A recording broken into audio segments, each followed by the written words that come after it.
Assalomu alaykum, hurmatli tomoshabinlar. Xo'p, bizning bugungi mavzuyimiz internet paket sinfi hisoblanadi. Biz ma'lumotlar tuzilmasi va algoritmlar fanidan ushbu mavzuga oid misol ishlaymiz. Xo'p, ya'ni bizning mavzuyimiz C++ dasturlash tilida package, ya'ni sinf. Qisqa qilib aytganda, biz bugun klasslarni ko'rib chiqamiz. Xo'p. O'zi birinchi o'rinda biz bilishimiz kerak bo'lgan narsa bor. U sinf tushunchasi, ya'ni klass tushunchasi. Qisqa qilib aytganda, o'zi klass nima degan savol keladi. Xo'p, birinchi o'rinda biz shuni bilib olishimiz kerak. C++ dasturlash tilida klass deb bu ma'lumotlar va ular o'rtasida amallar bajaruvchi maxsus tip hisoblanadi. Sinf obyektlarini yaratish uchun esa qolip bo'lib xizmat qiladi. Xo'p, unda asosiy tushunchalarga e'lon qilishimiz kerak, ya'ni klass. Biz sinf e'lon qilayotganda ishlatadigan kalit so'zimiz, ya'ni klass so'zi orqali sinf yaratib ketamiz. Va bu bizga nima uchun yordam beradi desak, C++ dasturlash tilida klasslar bizga kodlarimizni qisqartirish uchun yordam beradi. Xo'p, klass e'lon qilishni ko'rdik. Ya'ni klass deymiz va klassga bermoqchi bo'lgan nomimizni yozib, qavs ochib yopib qo'ysak, klass e'lon qilingan bo'ladi. Xo'p, endi klassning ichida uning o'zining a'zolari bo'ladi, ya'ni private, public va obyekt bo'ladi. Ya'ni private va public bu klassning ichida biz e'lon qiladigan a'zolar hisoblanadi. Private a'zosi bu yopiq a'zolar. Ya'ni biz klassning ichida private yaratib olsak, faqatgina klass ichida foydalana olamiz. Klassdan tashqariga chiqqanda esa foydalana olmaymiz. Ya'ni bizga dastur xatolik bo'ladi. O'zi private degani himoyalangan degani, klassning ichida ishlaydi. Endi public a'zosi bor. Bu public a'zolarni biz klassning ichida yaratamiz, ular tashqarida ham ishlayveradi. Ya'ni bu funksiyalarimiz. Misol uchun biz klassning ichida bitta funksiya yaratib qo'ysak, public so'zi bilan, ya'ni public nomi bilan yaratib qo'ysak, undan bemalol tashqarida ham, klass ichida ham, tashqarisida ham ishlata olamiz. Endi obyekt bor. Xo'p, biz aytdik, klassdan biz dasturimizdagi kodlarni qatorini qisqartirish uchun yozamiz dedik. Ya'ni obyekt olishimiz kerak. Biz klass ichida 4 ta 5 ta funksiyani yaratganimizdan so'ng, klassning tashqarisida undan foydalanish uchun chaqirishimiz kerak. O'sha vaqtda biz o'sha klassdan obyekt olib qo'ysak bo'ldi. Ya'ni o'sha bizni kodimizni qisqartiramizda, klassning ichiga yozilgan kodni yana qaytadan yozib chiqmaymizda, klassdan bitta a'zo olib qo'yamiz. Bu esa bizga obyekt hisoblanadi. Xo'p. Endi klassning ichida eng muhim narsalar bor. Biz bularga alohida e'tibor qaratishimiz kerak. Birinchisi konstruktor, ikkinchisi destruktor, uchinchisi esa dis ko'rsatkichi. Xo'p, keling, konstruktordan boshlaylik. Konstruktor nima? Xo'p, biz obyekt yaratilganimizda konstruktorni o'zi avtomatik chaqirib oladi va uning maydonlariga boshlang'ich qiymat berish uchun ishlatiladi.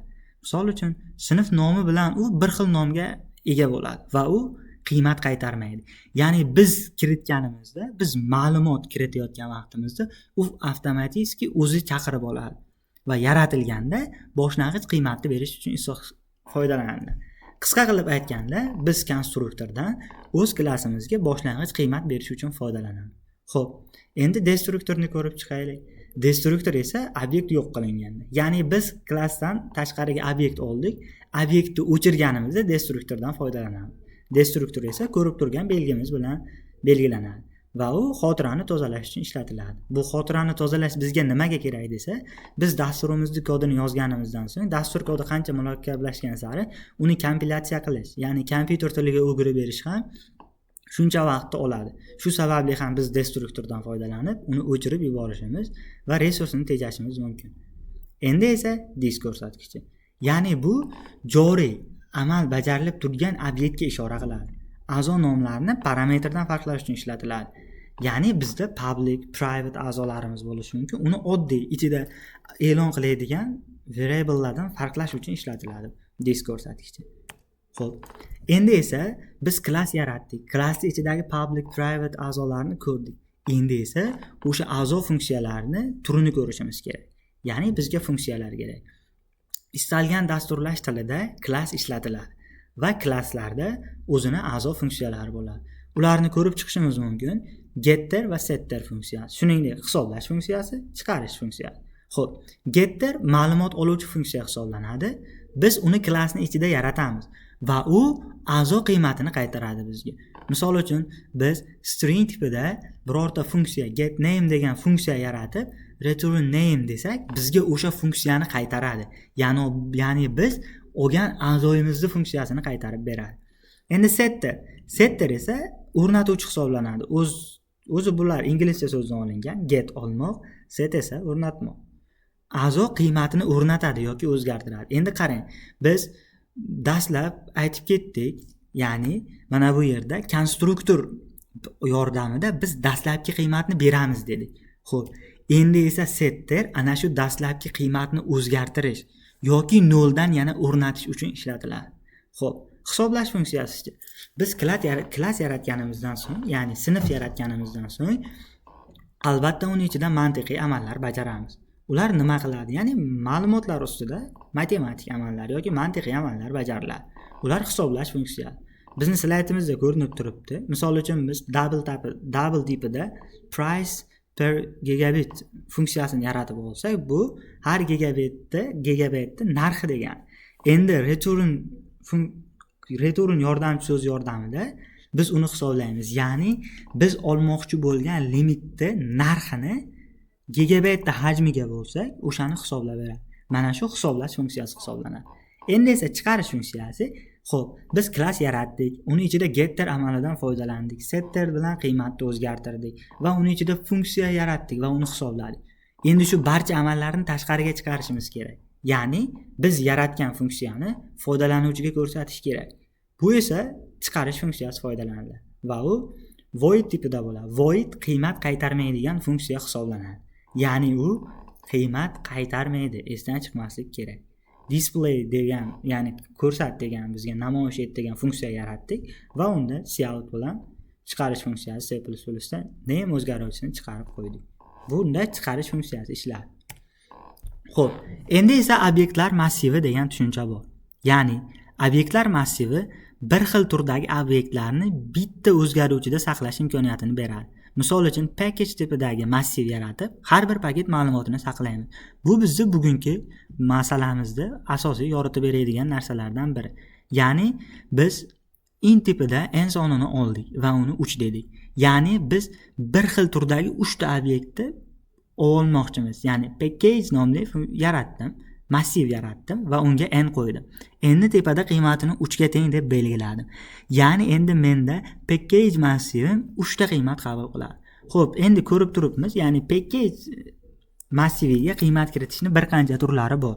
Biz uchalasini birdan kiritib ketish usulidan foydalandik. Ya'ni birinchi massivimni nomini yozib oldim, ichida nechta element bo'lishini yozdim va pastki qatordan yozib chiqdim. Misol uchun package tipida basic ta'rifida basic tarifi hisoblanadi va birinchi raqam bizda bu klassimizda, ya'ni yaratilgan bu massivda birinchisi ta'riflarda nomi, ikkinchisi ishlash tezligi, uchinchisi narxi, to'rtinchisi esa eng oxirgisi bizga beradigan gigabayt limiti. Xo'p, bizning birinchi package'imizda, basic package'ida internet tezligi 10 megabayt sekundgacha.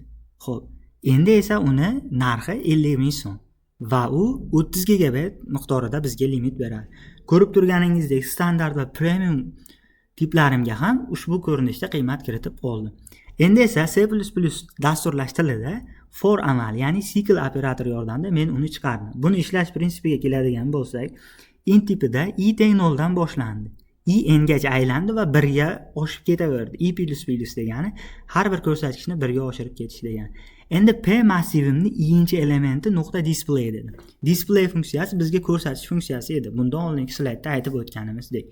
Ya'ni bunda cycle dastlab 0 dan boshlanadi va birinchi, ya'ni basic package'imni chiqaradi. Keyin qarang, 0 dan boshlandi, keyin 1 ga o'tdi. Enim 1 ga teng bo'ldi. U shartim bajarildimi? Bajarildi. Ya'ni i'im n dan kichik. Ya'ni i ni o'rniga 1 qo'ydim, n ni o'rniga 3 qo'ydim. 1 3 dan kichikmi? Ha. Demak, i ni 1 ga oshiradi. Ya'ni 1 bo'lsa, keyingi safar 2 bo'ladi va u standartga tushadi. Va hokazo shu ko'rsatkichda n necha marta oshsa, o'shangacha oshib boradi. Xo'p, endi esa bizga berilgan asosiy masalamiz, ya'ni 25-masalani ko'ramiz. Bizdagi vaziyat internet trafiki paketi, misol uchun nomi, tezligi, narxi, oy chegarasini saqlovchi package sinfini yarating masalasi tushgan. bizni amalga oshirishimiz lozim bo'lgan amallar. Birinchi o'rinda konstruktor orqali paket ma'lumotlarini o'rnatishimiz kerak. Ikkinchi o'rinda esa 1 gigabayt narxini hisoblovchi price per gigabyte funksiyasini yaratishimiz. Ikkinchisida esa paket ma'lumotlarini chiqaruvchi display funksiyasi. Uchinchisida esa paketlar massivida 1 gigabayt narxi eng arzon bo'lgan tarifni topishimiz kerak. Xo'p, boshladik. Birinchi o'rinda mana biz aytib o'tib ketdik. Package yaratyapmiz, ya'ni paket. Paketda biz aytib o'tdik, ya'ni klassda private va public a'zolari bo'ladi. Biz package-imizda, ya'ni yaratayotgan klassimizda private tipini olamiz. Private'dagi a'zolarni e'lon qilamiz. Bizda tarifning nomi, tezligi, narxi va limitini private a'zolarida beramiz va bizda package-imizda ma'lumotlar tipi stringda, tezligimiz intda, price'imiz, ya'ni narximiz double tipida, limit esa int tipida bo'ladi. Endi public a'zolarimiz bor. Ya'ni public a'zolarimizga, ya'ni o'sha package-ga qiymat kiritish, keyin biz yaratmoqchi bo'lgan gigabaytda narxini aniqlash funksiyasi, doskaga chiqarish, nomini olish va narxini olish kabi funksiyalarimiz bor. Biz bularni public a'zosida, public sifatida yaratib oldik. Mana konstruktorimiz qayerda foydalanilyapti bizda? Package klassimizga qiymat berish uchun foydalanilyapti. Misol uchun narxini aniqlash double tipida bo'lyapti, chunki albatta bizning gigabaytda narxi sonda chiqadi. Endi butun son bo'lishi ham mumkin, haqiqiy son ham bo'lishi mumkin. Shuning uchun double olindi. Void display, ya'ni bizga funksiyamizning nomini qaytaradi. Ya'ni u qiymat qaytarmaydi, 1, 2 degan nomini qaytaradi. Endi get name, ya'ni biz o'shani nomini olish funksiyamiz stringda, narxi esa albatta double tipida. Xo'p, mana biz ushbu, ya'ni C++ dasturlash sinfida sinf e'lon qildik, ya'ni klass e'lon qildik. Include EOStream bu o'sha bizda ishlashi kerak bo'lganlarni chaqirib oladi. EOStream input output stream, ya'ni bizda bunda sin coutlarimizni ishlashini ta'minlab beradi. Endi string tipidagi biz funksiya yaratdik. String tipidagi funksiyani yaratganimiz uchun ham include string kutubxonasini yuklab oldik. Using namespace std. Bular esa bizga barcha o'sha sin coutlarni 2 nuqtadan ikkitasiz qo'yishsiz ishlashini ta'minlab beradi. Xo'p, klass har doim main bilan kutubxonalar o'rtasida e'lon qilinadi. Mana biz klass deb package klassini e'lon qildik. Endi unda private dedikda, private'da e'lon qilyapmiz. Ya'ni biz himoyalangan shaxsiy, xullas private cheklangan a'zo yaratdik, private a'zosini yaratdik. Unda esa string tipida name, int tipida speed, double tipida price, int tipida limit nomli o'zgaruvchilari bor. Endi esa public a'zo e'lon qildik. Public a'zoyimizda package, mana biz konstruktordan foydalanyapmiz. Package string tipida n, int tipida s, double tipida p, int tipida l oldik. Mana shu bizda birinchi o'rinda boya aytganimiz konstruktor hisoblanadi, ya'ni dastlabki qiymatlarni berish. Xo'p, endi biz double tipida o'sha megabaytni narxini hisoblaydigan, gigabaytni narxini hisoblaydigan funksiya e'lon qilyapmiz. Void tipida esa, ya'ni display bizga ko'rsatib berish uchun, endi string tipida esa narxini olishni e'lon qilyapmiz. Xo'p. Endi mana bizda funksiyalarimiz kodiga keldi. Ya'ni package, bu yerda biz konstruktor va a'zo funksiyalarini amalga oshirilishini ko'rib chiqamiz. Mana package tipida, ya'ni biz package nomli yaratib oldik konstruktor. Unda string tipida n, int tipida s, double tipida p, int tipida l bor. Bunda hammasi o'zini nomiga ega. Mana biz n deganimiz nomi, biz kiritmoqchi bo'lgan tarifning nomi. Endi speed deganimiz, ya'ni internetning tezligi. Endi double tipida price oldik, p bilan belgilandi. Bu o'sha narxi, biz ulanmoqchi bo'lgan tarifning narxi. Limit deganimiz endi bizga beradigan megabayt yoki gigabayt internet trafikning limiti hisoblanadi. Xo'p, mana double tipida biz package, ya'ni double tipida package yaratdik. Ya'ni unda biz price per gigabyte funksiyasini yaratdik. Bu har bir gigabaytning narxini hisoblaydigan funksiya. Funksiya yaratilgandan so'ng albatta uni qavsi ochiladi va funksiyani bajaruvchi amallar beriladi. Agar bizda limitimiz 0 dan kichik bo'lsa, 0 bo'lsin. Tasavvur qiling, bizda 0 gigabayt bo'lsa, qanday u narxli bo'lishi mumkin? Bizda bu tariflarimiz o'zi megabayt, ya'ni gigabaytning narxini hisoblaydigan funksiya bo'lsa. Agar 0 bo'lsa, shunday bo'lsin, limitimiz 0 dan kichik bo'lsa, 0 qaytarsin. Keyin returnda price limitga bo'l, ya'ni narxini berilgan limitga bo'lsa, bizda 1 gigabaytning narxi kelib chiqadi. Endi display funksiyasini ham, ya'ni void tipida qiymat qaytarmay turgan tipda display funksiyasini yaratdik. va biz unga cout bilan paket nomi dedikda name o'zgaruvchisini berdik. Ya'ni biz ulanmoqchi bo'lgan paket standartmi yoki goldmi, xullas shu holatda. Endi esa handle qo'ydik. Bu esa bizda chiqayotgan ma'lumotlarimizni chiroyli tartib bilan chiqishi, ya'ni birinchi qator tugab, ikkinchi qatorning chiqishini ko'rsatib beradi. Xo'p, endi 1 gigabayt narxi deb yozdik va price gigabayt funksiyasini chaqirdik va undan so'ng so'm qo'ydik. Bu bizni oxirgi qilgan bir qatorimiz bu bizda dasturda interfeysi uchun ishlangan hisoblanadi. Bu bizga dasturimizni chiroyli chiqishida ancha yordam beradi. Xo'p, endi biz asosiy qism, ya'ni C++ da kodimizda tepada biz klassni yaratdik. Mana ko'rib turibmiz. Int main ichiga kirmagan holatda kutubxona bilan int mainning o'rtasida biz klass yaratdik. Uni ichidagi funksiyalarni ham yaratdik. Double misol uchun gigabaytning narxini hisoblaydigan, keyin esa bizga chiqarib beradigan funksiyalarni yaratdik. Endi esa main cpp, ya'ni asosiy bajariladigan joyini ko'rishimiz kerak. Kamida 5 ta obyekt yaratamiz va 2 ta amal bajaramiz. Xo'p. Int main funksiyasining ichida biz packageda 5 ta e'lon qilib oldik. Ya'ni 5 ta obyekt oldik. Buni biz massivga e'lon qilib oldik. Va packagelarimizdan har biriga nom berib chiqdik. Misol uchun ekonom paketi, tezligi 10 gigabit, tarif narxi 45 ming so'm, 5 gigabayt limit beradi. Standart, premium, gamer va tungi kabi tariflarni yaratib oldik. Va biz coutda barcha tariflar ro'yxati degan nomni chiqarishimiz va for cycle operatoridan foydalanib barcha tariflarni chiqarib berishimiz kerak bu bizga. Bu birinchi amalimiz, ya'ni cout bilan bizda yaratilgan massivlarni, ya'ni biz paketlar, internet paketlar massivini yaratdik. O'sha massivni chiqarib olishimiz kerak. Xo'p, buni ko'rib turganimizdek, ushbu funksiyamiz, ya'ni barcha tariflar ro'yxati degan joydan boshlab chiqaradi. Xo'p, endi ikkinchi bajaradigan amalimiz bizda yana cycle bilan ishlaymiz va eng minimal tarifni hisoblaymiz. Ya'ni 1 gigabaytni eng arzon bo'lgan tarifni hisoblaymiz. Buning uchun biz cyclni birdan boshlaymiz, 5 gacha aylantiramiz. Chunki bizda ko'rib turganingizdek 5 ta obyektimiz bor. Shuning ichidan eng arzon tarifda yoki megabaytda eng arzon 1 gigabayt eng arzonga tushadigan tarifni topib beradi. Cyclni aylantiramiz va unga yozamiz. Bizda mana shu paketimizning ikkinchi elementini uni narxiga bo'lsin. Agar uni narxi minimalligidan kichik bo'lsa, minimalim i ga o'zgarib qolsin. Misol uchun, dastlabki holatda bu 45 ming so'mni 5 ga bo'ladi, u 9 mingdan tushadi. Endi keyingi aylanishda 90 mingni 20 ga bo'ladi va ikkalasini solishtiradi. Qaysi biri eng kichik bo'lsa, minimalga saqlab ketaveradi. Va minimalga misol uchun birinchisi qimmat, ikkinchisi arzon bo'lsa, u minimalga 2 ni saqlaydi. Endi uchinchini hisoblagandan keyin uni 2 bilan solishtiradi. Agar 2 arzon bo'lsa, yana eng minimal tarif 2 bo'lib qolaveradi. 4, 5 va hokazo barcha sikldagini aylantirib chiqadi, ya'ni hisoblab chiqadi va eng minimal deganiga solishtirib ketaveradi. Va natijada eng oxirida qolgan minimali eng kichigi hisoblanadi va u bizga uni chiqarib ko'rsatib beradi. Ya'ni cout bilan natija eng iqtisodiy tarif degan yozuv chiqadi va minimal indeks, ya'ni minimal bizga tarifimiz chiqadi. Bu bizning int main ichidagi eng asosiy kodimiz hisoblanadi va bizning masalamizning mantiqi shu yerda o'sha 5 ta obyekt yaratib 2 ta amal bajarish ochib berilgan.